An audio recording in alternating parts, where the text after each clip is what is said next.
Hey, what's up again, everybody? Robert184, gundam.tk. Good to have you here. Gundam Daily is back, and there's no better time than at the end of the month because, well, that's my favorite time because it means the new hobby magazines are going to be on the shelves soon to flip through or buy if you want.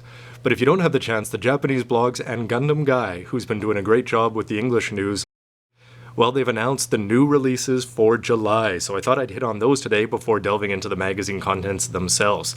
So first of all, Real Grade Zaku 2, well, Char, you can move over because, well, I have to say, nobody should be surprised in any way, shape, or form. If you've been following Gundam at all since 1980, you know that when one of these comes out, one of these comes out. And whether that's in Super High Com Pro, 148th, anything like that, the fact that they have the mold means it's inevitable and it is coming out. So while not surprising news, something that did surprise me a little bit is just the fact that we don't have a Master Grade announced yet, and that could just be premature because the summer's hobby shows will show us something. However, Real Grades seem to be taking more and more spots away from Master Grades, perhaps, and I don't know if this is going to be the way of the future, or we'll get simultaneous releases. In this case, it's just a recolor, but either way, that's something Master Grade versus Real Grade that I'm going to be keeping an eye on for the future.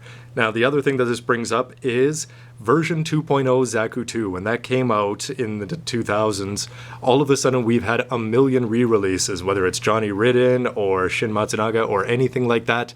Now, the Real Grade, the way that they have their shoulders worked out, that you can pop the things on, I think that's designed for Johnny Ridden. So the question is, how many Zaku 2's variations will we be getting in the 148th or the Real Grade line? The other model that was announced was the Gym 3, and I think this is really showing that high-grade Universal Century, HGUC, yeah, they've got Unicorn. The UC is exactly right in that. The one that's going to be coming out, of course, this is the Gym 1 from First Gundam, but the Gym 3 is going to have detachable weapons on the shoulders and legs, it looks like. Fantastic addition for any collectors of HGUC and fans of Unicorn. And that is my favorite part of these Unicorn releases. In the way that it can bring old classics like the Dryson. I don't think, to be honest, that the Dryson would get a release, or the Isaac and things like that. But when you combine the fact that they were in older series and in Unicorn and the way they're incorporating that into the story, fantastic for Bandai fans and for fans of old school Universal Century.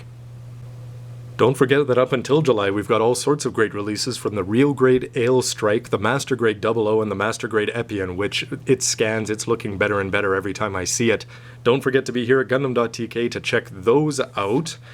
And Gundam Daily, there's going to be different kinds coming up, and hopefully they'll be uploaded a lot more often. So as always, let me know with comments down below what you think about this. And stay tuned for lots more reviews and lots more Gundam Dailies, and let me know what you think about the new July releases. Anyway, thanks for watching, everybody. Gundam.tk, Robert184.